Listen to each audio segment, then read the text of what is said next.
আমাদের ধারাবাহিক আলোচনা ফিকহুল হজ্জ ওয়াল উমরাহ বা মানাসিকুল হজ, হজ উমরার মাসলা মাসাইল সম্পর্কে ধারাবাহিক চলছে কয়েক সপ্তাহ থেকে। আজকে পর্ব নম্বর 4। আজকে সংক্ষেপে আলোচনা করব আমরা হজের বিভিন্ন প্রকরণগুলি সম্পর্কে। যে শ্রেণী বিভাগ রয়েছে, হজ কত প্রকার এবং কি কি, আর প্রত্যেকটির সংক্ষিপ্ত সংজ্ঞা বা পরিচয়, আর কোন হজ উত্তম, হজের প্রকারভেদ বা কিসিম কত প্রকার। আমরা যে কিতাব মুখতাসারুল ফিকহিল ইসলামী ইসলামী সংক্ষিপ্ত ইসলামী ফিকহ থেকে আলোচনা করছি, এবং তার সাথে আমরা কখনো তাতে সংক্ষেপ করে থাকি, আর কখনো তাতে প্রয়োজন মনে করলে তাতে আমরা উপকারী বিষয়গুলি সংযোজন করে থাকি। তো লেখক বলছেন আনোয়া নুসুক, হজের প্রকরণ, হজ কত প্রকার, কি কি বলছেন। আল আনসাকু সালাসা, হজ হচ্ছে 3 প্রকার: আত-তামাত্তু ওয়াল কিরান ওয়াল ইফরাদ। তামাত্তু, কিরান এবং ইফরাদ। ইফরাদকে কেউ কেউ আমাদের দেশে মুফরাদও বলে।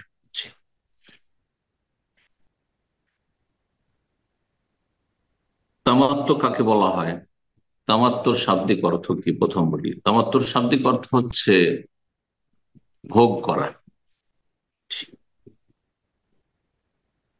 এখান থেকে মাতা শব্দটি কোরআনে রয়েছে, দুনিয়ার ভোগের সামগ্রী। মাতাউদ দুনিয়া, কুল মাতাউদ দুনিয়া কালিল। তামাত্তু মানে ভোগ করা। তো তামাত্তু কাকে বলে? হজের মাসগুলিতে আপনি ওমরা ভোগ করবেন, মানে ওমরা লাভ করবেন, এক গুলিতে 2 শিকার করবেন। এটি একটি দিক লাভবান হওয়ার, যে এক সফরে দুটো কাজ করতে পারলেন, দুটো ইবাদত করতে পারলেন। 2 নম্বর ভোগের দিক বা তামাত্তর দিক হচ্ছে যে ওমরা করে হজের দিন আসা পর্যন্ত আপনি পূর্ণ হালাল হয়ে থাকতে পারলেন, এবং এহরাম অবস্থায় যেগুলি নিষিদ্ধ কথা কাজ সেগুলি আপনি ভোগ করতে পারলেন।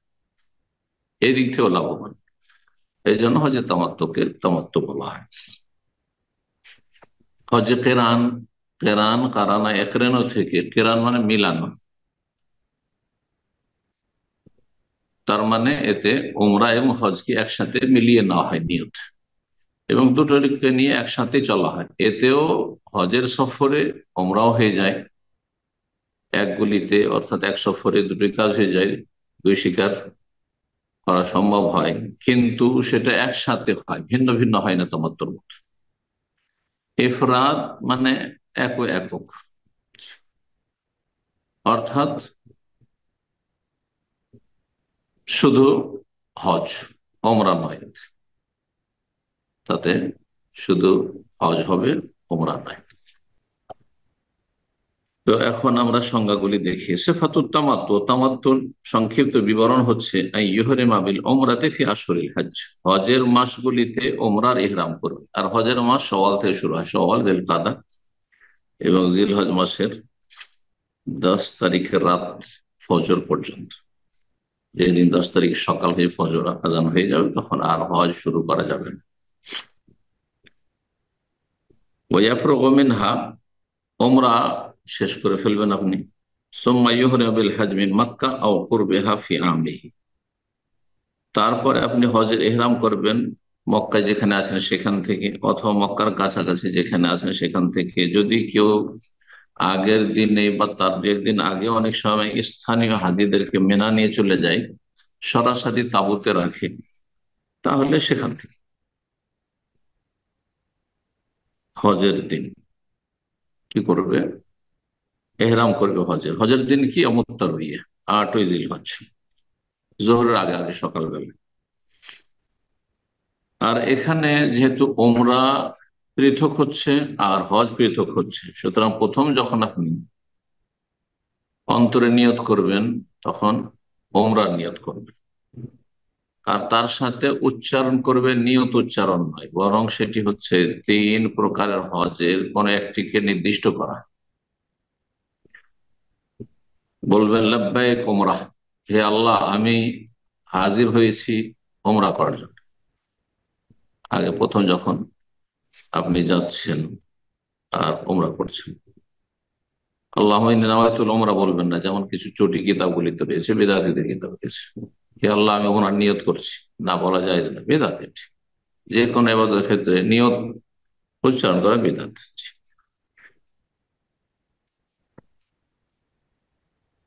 তাহলে হয়ে গেল, ওমরা হলো। আর হজের যখন এহরাম করবেন 8 তারিখে সকালবেলা, তখন বলবেন যে আল্লাহ লাব্বাইক হাজ্জান, আল্লাহ এখন আমি হজের জন্য হাজির হয়েছি, ওমরা শেষ করে ফেলেছি। 2 নম্বর হচ্ছে কেরান। বলছে সিফাতুল কেরান, কেরানের বিবরণ হচ্ছে আইয়ুহরে মাবিল ওমরাত ওয়াল হজ্জ মান, ওমরা হজ দুটোর একসাথে ইহরাম করবেন।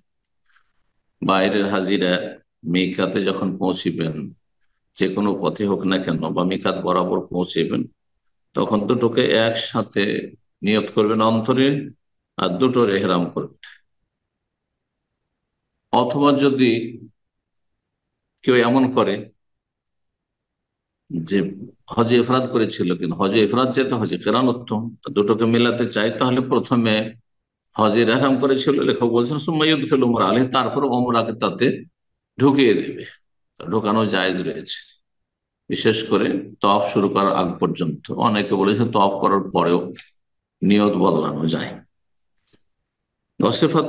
বিহি, আর এই ক্ষেত্রে আপনি উচ্চারণ করে নির্দিষ্ট করবেন আপনার হজকে, যে হজে কেরান করছে, লাব্বাইক ওমরাতান ও হাজ্জান, হে আল্লাহ আমি হাজির হয়েছি ওমরা এবং হজ দুটোর জন্য একসাথে, একসাথে এই দুটো শব্দ বলবেন।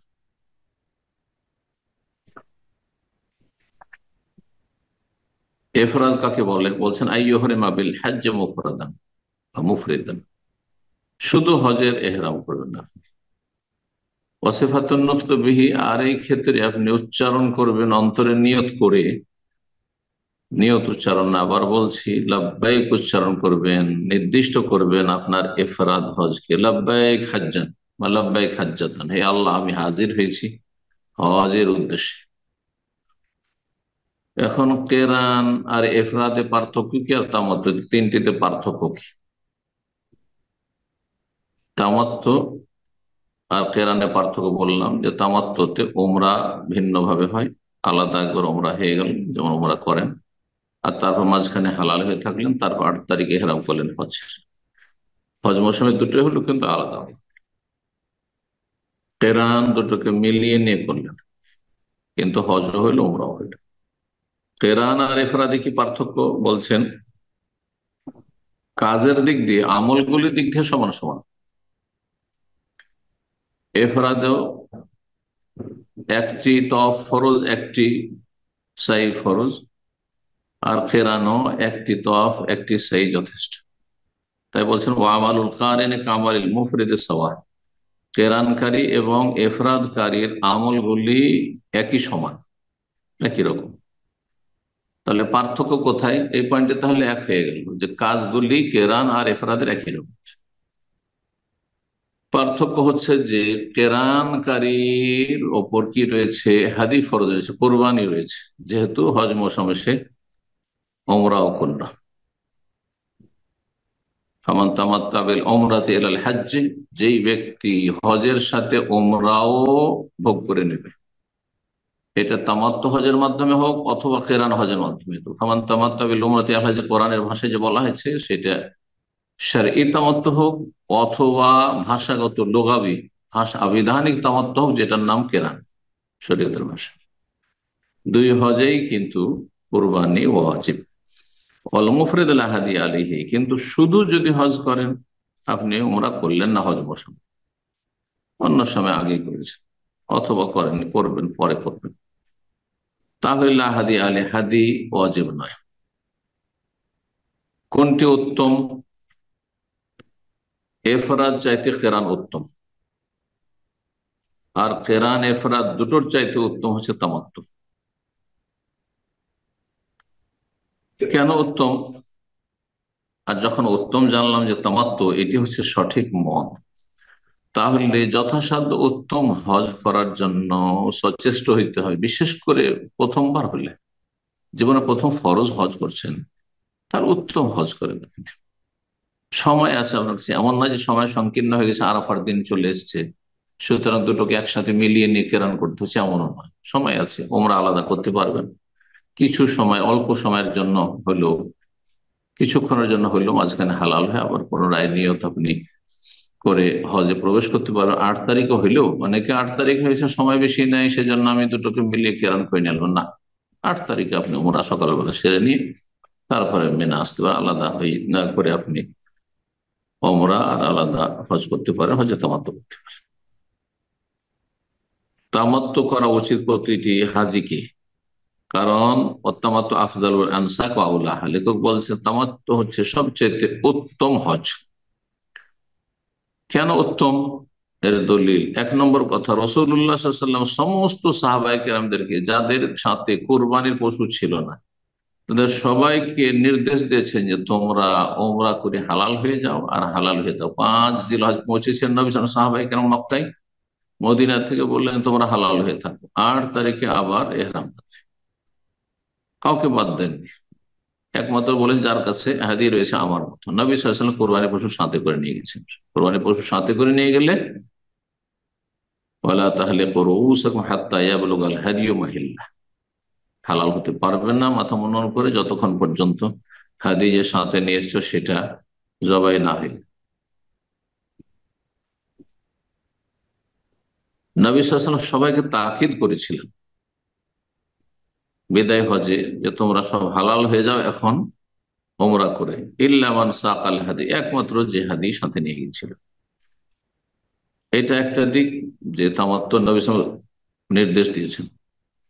2 নম্বর হচ্ছে নবী সাল্লাল্লাহু আলাইহি ওয়াসাল্লাম তামাত্তুর জন্য আকাঙ্ক্ষা করেছেন, যদি আমি গায়েব জানতাম যে তামাত্তু করতে অসুবিধা নেই, হজের মৌসুমে ওমরা আলাদা করলাম আর হজ আলাদা করলাম, এটাতে কোনো অসুবিধা নেই। কারণ জাহিলি যুগে এটাকে অসুবিধা মনে করা হতো, এটাকে বড় গুনহার কাজ মনে করা হতো।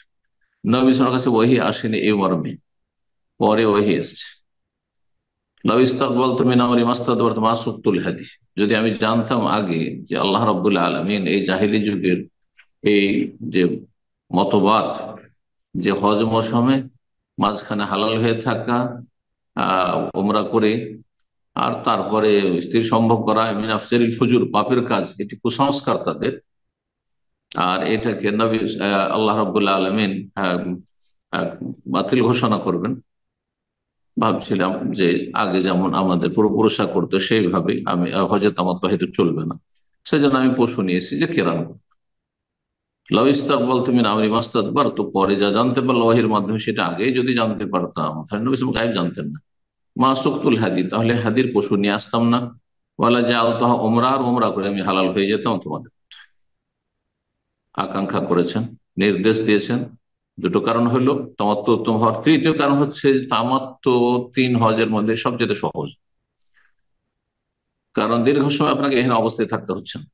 গেলেন, ওমরা করলেন, হালাল হয়ে গেল, প্রায় 2-3 ঘন্টার মধ্যে ওমরা হয়ে গেল, হালাল হয়ে গেল, তো সাই করে হালাল, হালাল হয়ে থাকলেন 8 তারিখ পর্যন্ত, যতদিন থাকলেন। চিন্তা করে এখন যারা হাজিরা চলে এসছে, আসা অনেকের 15 দিন 20 দিন হয়ে গেল, তাদের হজের সময় আসার 1 মাস আগে থেকে যদি হজে কেরানে থাকে বা ইফরাদে থাকে, তাহলে এহরাম অবস্থায় থাকতে হবে সবসময়।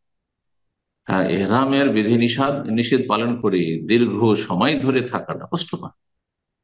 এর তুলনায় তামাত্তুতে উমরা করে নিলাম, হালাল হয়ে গেলাম, আর তারপরে সবকিছু হালাল যা নিষিদ্ধ এহরাম অবস্থায়। 8 তারিখে তখন আবার এহরাম করে, 8, 9, 10 তারিখে সকালে এসে হালাল, পাথর মারার পরে মাথা মনার করে হালাল। আর একটা দিক তামাত্তু উত্তম হওয়ার, সেটা হচ্ছে যে তামাত্তুতে কাজ বেশি, আমল বেশি। তামাত্তুতে ওমরা আলাদা আর হজ আলাদা, সেই জন্য 2 সাই ফরজ। ওমরার একটি সাই, 2 তওয়াফ, 2 সাই। পক্ষান্তরে কেরানে প্রথম আর ইফরাদে যে প্রথম যে তওয়াফটি, তওয়াফে কদম, এটি সুন্নাত, ফরজ নয়। তারপরে একটি সাফা মারো সাই যথেষ্ট, একটি সাই দিয়ে হজ্জে কেরান হবে, এটি হচ্ছে সঠিক মত। সেই হাদিস দ্বারা প্রমাণিত। যদি একদল ইখতিলাফ করেছে কিন্তু তাদের ইখতিলাফ দলিল সম্মত নয়। এফরাদে একটি সাই যথেষ্ট, তাহলে অতিরিক্ত একটা সাই হইল। দুইবার করে চুল কাটা হইল, একবার ওমরার জন্য, ওমরা থেকে হালাল হয় তামাত্তুতে, আর একবার হজ থেকে, এভাবে তাদের কাজ বেশি।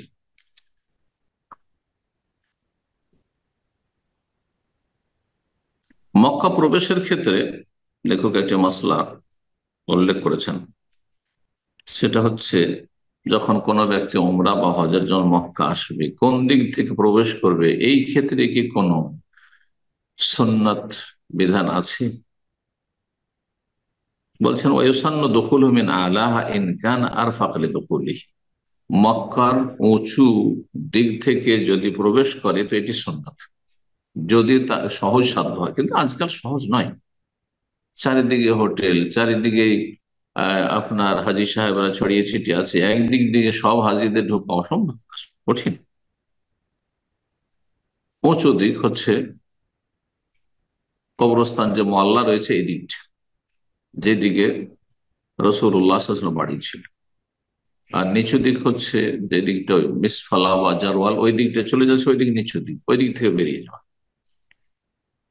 রাসূলুল্লাহ সাল্লাল্লাহু আলাইহি ওয়াসাল্লাম বাবুসালাম দিয়ে প্রবেশ করতেন, যে বাবুসালাম হারামের দরজা রয়েছে, যেটি নবী সাল্লাল্লাহু আলাইহি ওয়াসাল্লামের বাড়ির সামনাসামনি।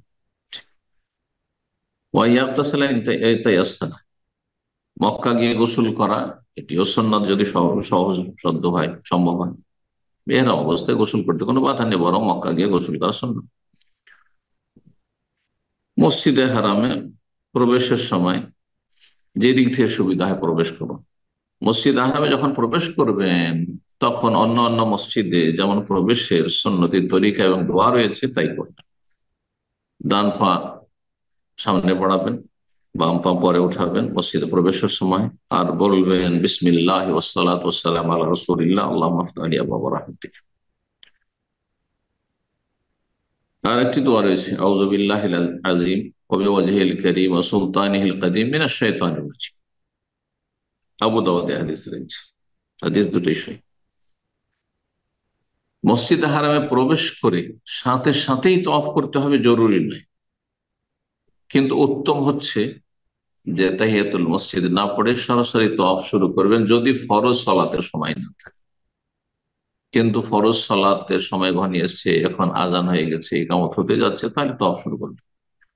ফরজটা শান্ত হয়ে ইতমিনানের সাথে, খুশুর সাথে পড়ে নেন, কারণ আপনি ভিড়ে যখন নেমে যাবেন তওয়াফ করে, তখন সেখানে হয়তো ভালো করে সিজদার জায়গা পাবেন না। আবার ফরজ সালাতটি খুশু হবে, এই জন্য তাড়াহুড়া করবেন না। আচ্ছা, মক্কায় প্রবেশ করে কি সাথে সাথে ওমরা শুরু করে দিতে হবে? সাথে সাথে হজ উমরার আমলগুলো শুরু করে দিতে হবে, নাকি যদি কেউ ক্লান্ত থাকে বা মনে করে একটু বিশ্রাম করে নি, খাওয়া দাওয়া করে নি, হোটেলে 2-4 ঘন্টা পরে যাব, এখন দিনের বেলা রোদের সময় অথবা ভিড়ের সময় আমি রাত্রে যাবো, গভীর রাতে যাব, কোনো অসুবিধা নেই। কিন্তু আজকাল সাধারণ হজ উমরাকারীরা মনে করে যে মক্কা এসে মোটেই বিলম্ব করা যাবে, সাথে সাথে যতই ক্লান্তি থাক না কেন, যতই খিদা থাকে না কেন, হ্যাঁ, যতই আপনার প্রতিকূল অবস্থা থাকে না কেন, ভিড়ের সময়, রৌদ্রের সময়, তারপরও সাথে সাথে ব্যাগটা হোটেলে রেখে সাথে সাথে দৌড় দেবে। এখানকার লোকাল ওমরাকারীদেরকে এরকমটা দেখা যায়। এই ধরনের একটি ভুল ধারণা। মক্কা গিয়ে আপনি প্রয়োজনে বিশ্রাম করে নিতে পারেন এহরাম অবস্থায়, বাস এহরামের বিধি নিষেধ গুলো আপনি ঠিক রাখবেন।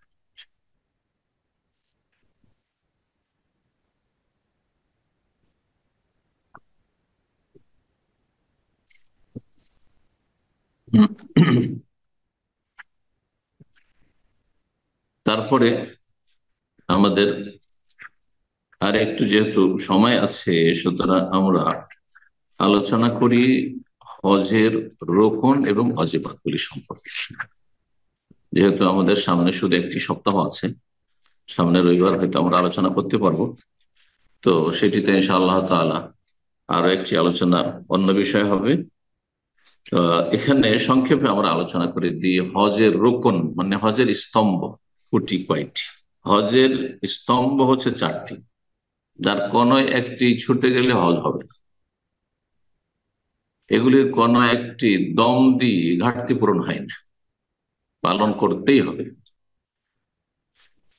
এক নম্বর হচ্ছে এহরাম।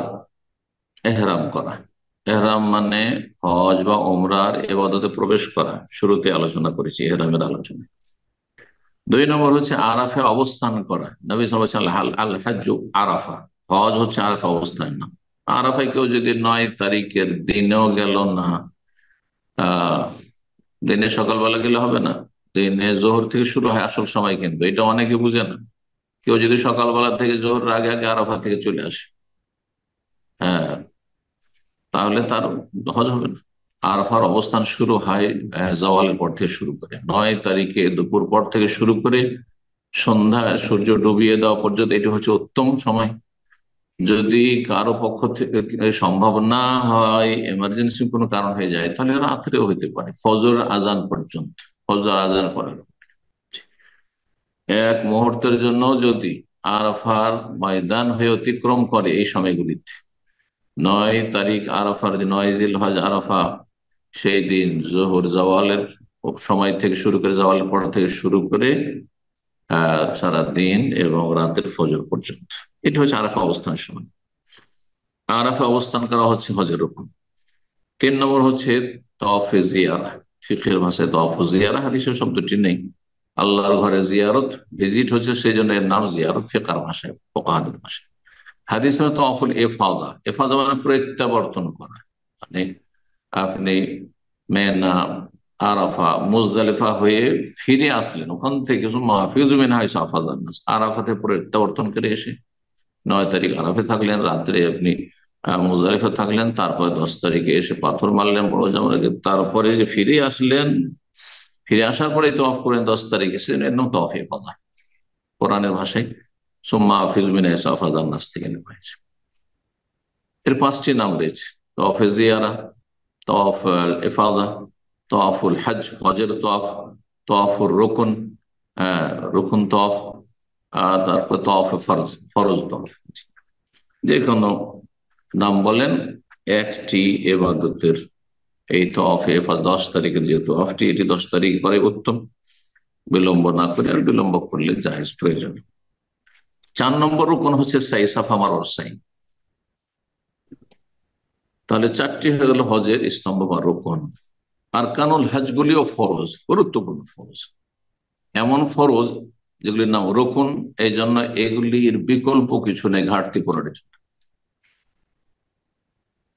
হজের ওয়াজেব, হজের ওয়াজেব হচ্ছে 7টি। 1 নম্বর ওয়াজেব হচ্ছে মিকাত থেকে ইহরাম করা।